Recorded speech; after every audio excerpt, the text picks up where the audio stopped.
pâtisserie carrée. Et grâce à M. Perrault, on l'a pu parler.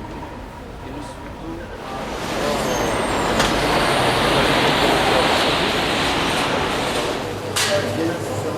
C'est 12 personnes et on a une activité.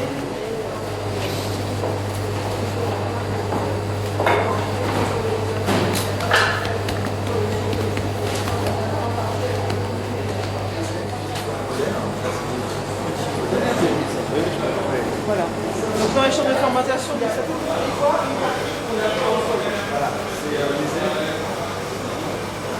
Ah, nous, on a quelqu'un pour nettoyer les couloirs, elle était la table dans le ménage, pour la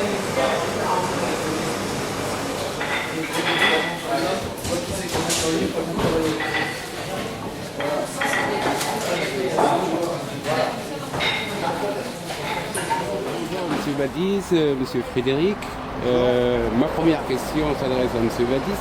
C'est quoi l'objectif de votre visite à l'école de boulangerie et de pâtisserie de Paris?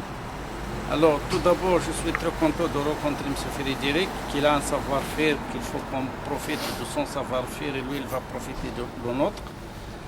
Comme il a dit Hassan II, nous, on vous connaît, mais vous ne connaissez pas. Il faut s'approcher de notre culture pour nous comprendre. Alors, moi, j'ai monté une école de formation au Maroc, ça fait quelques années.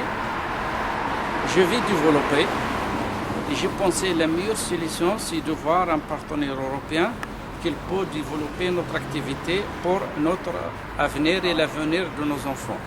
On répond au discours de Sa Majesté Mohamed VI, qu'il a dit tous les Marocains qui vont à l'étranger, s'ils ont une expérience qu'ils viennent l'exploiter au Maroc. Nous, malgré qu'on a vécu en France pendant une cinquantaine d'années, nous sommes de première génération, nous avons des enfants de deuxième génération, il y a la troisième génération aussi. On ne va jamais oublier notre pays natal. Et je vous remercie M. Frédéric qui m'a visité l'école boulanger de pâtisserie de Paris, sur laquelle nous pensons à signer une convention de partenariat ensemble et je vous remercie pour cette intervention. Bon bah, je vais finir, clôturer, je ne sais pas, une question peut-être. Oui, bien sûr, si vous pouvez continuer, pourquoi vous lui avez fait visiter l'école? Et c'est quoi votre objectif? Ah ouais.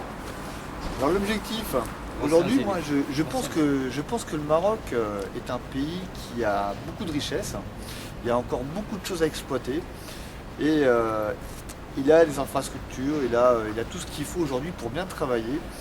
Il n'a peut-être pas toujours les moyens de bien le faire, peut-être parce qu'il n'a pas les connaissances, il n'a peut-être pas forcément les bonnes personnes. Dans l'occurrence, M. Badis, avec son école, donc à Casablanca, c'est une super machine pour former des élèves, former des jeunes, pour plus tard se sortir, pour faire grandir et pourquoi pas améliorer les conditions du Maroc, dans sa globalité d'ailleurs.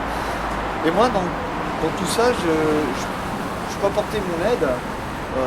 De manière pragmatique évidemment, pour enrichir et développer cette école et en faire quelque chose qui deviendra, je l'espère, dans un futur proche, une école de référence au Maroc. Voilà.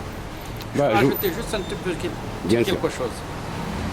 Nous avons une association ici en France, comme je suis le président, qui s'appelle l'association franco-africain pour l'orientation et la formation. Et comme la région Île-de-France a signé une convention avec le Grand Casablanca, nous voulons profiter de cet avantage qui a signé la France avec le Maroc pour le domaine de l'enseignement et de la formation. Je répète encore une fois, l'école est née au nom d'une association. Je suis le président de l'association et nous souhaitons d'aller loin pour cette association. Je vous remercie beaucoup. Je vous souhaite une bonne continuation. Si je peux rajouter quelque chose. Bien sûr. Pourquoi l'EBP? Parce que je suis ancien élève de l'EBP, tout simplement. Voilà,